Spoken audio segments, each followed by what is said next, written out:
Yesterday, the New York Times Magazine published a piece from New York Times media reporter Brian Stelter, and he has an upcoming book. It's titled Top of the Morning, Inside the Cutthroat World of Morning TV. So Salon also talked about this piece, and they state what's especially remarkable about Stelter's account of the ousting of Ann Curry, in addition to the complex political web it examines, is how executives continue to politic even as the secrets become exposed.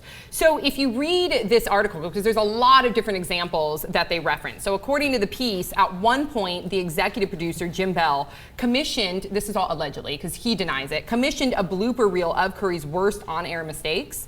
And another time, a producer said that Bell made everybody come into his office and showed a gaffe that Curry made during a crosstalk with a local station, and just continued to demean her and make fun of her when she made mistakes. Bell denies all of these incidents. Bell also created, according to a source, created an Operation Bambi. And the Operation Bambi was to fire Curry. And this is how Operation Bambi is broken down. It's hatched into a careful three-part plan. Number one, persuade Lauer to extend his expiring contract. 2, oust Curry. 3, replace her with Savannah Guthrie.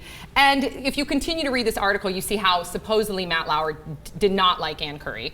You also see how the network admits to saying that it was a mistake, allegedly, to hire her, and the only reason why they didn't want to fire her is because they did not want to see her on another network. Because in her contract, she had a clause that if she were to leave the Today Show, she could immediately go to another network. So Anna and I were talking about this a couple of weeks ago.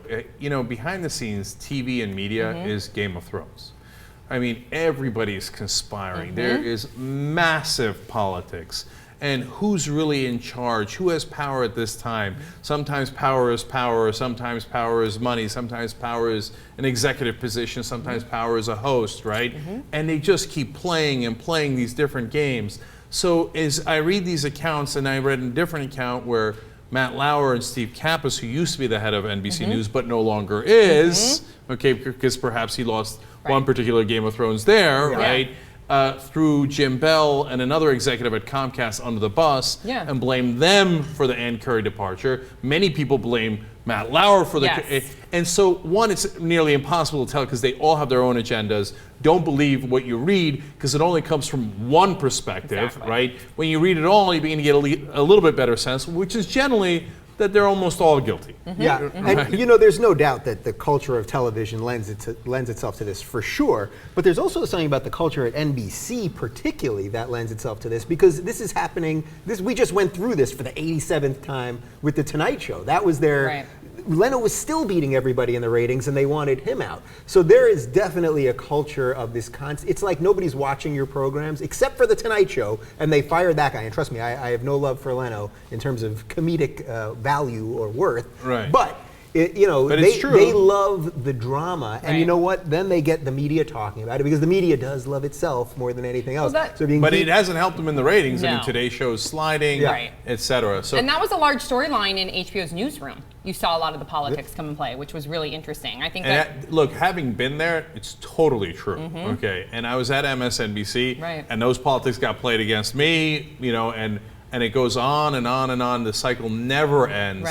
People are constantly playing. There's one particular anchor there who loves to play politics and is constantly having an effect on who else is on air.